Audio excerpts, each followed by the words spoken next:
أعوذ بالله من الشيطان الرجيم. بسم الله الرحمن الرحيم. يا أيها المزمل قم الليل إلا قليلا نصفه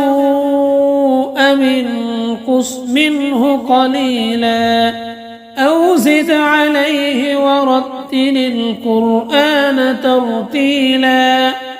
إنا سنلقي عليك قولا ثقيلا إن ناشئة الليل هي أشد وطئا وأقوم قيلا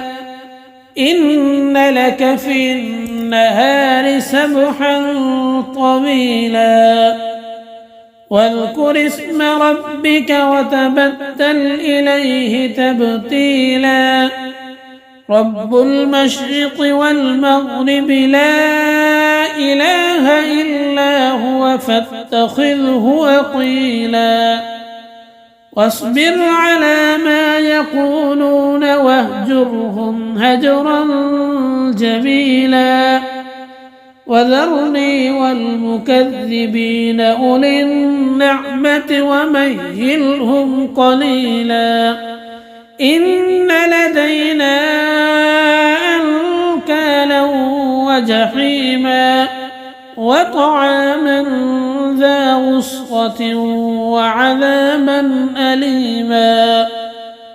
يوم ترجف الأرض والجبال وكانت الجبال كثيبا مهيلا إنا أرسلنا إليكم رسولا شاهدا عليكم كما أرسلنا إلى فرعون رسولا فعصى فرعون الرسول فأخذناه أخذا وبيلا فكيف تتقون إن كفرتم يوما يجعل البلدان شيبا السماء منفطر به كان وعده مفعولا إن هذه تذكرة فمن شاء اتخذ إلى ربه سبيلا إن ربك يعلم أنك تقوم أدنى من ثلثي الليل ونصفه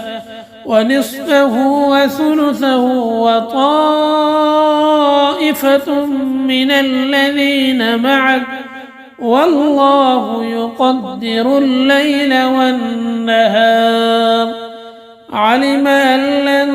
تحصوه فتاب عليكم فاقرؤوا ما تيسر من القرآن علم أن سيكون منكم مرضى وآخرون يضربون في الأرض يبتغون من فضل الله وآخرون يقاتلون في سبيل الله فاقرؤوا ما تيسر منه وأقيموا الصلاة وآتوا الزكاة وأقرضوا الله قرضا حسنا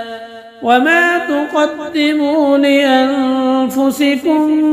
من خير تجدوه عند الله هو خيرا وأعظم أجرا واستغفروا الله إن الله غفور رحيم صدق الله العظيم.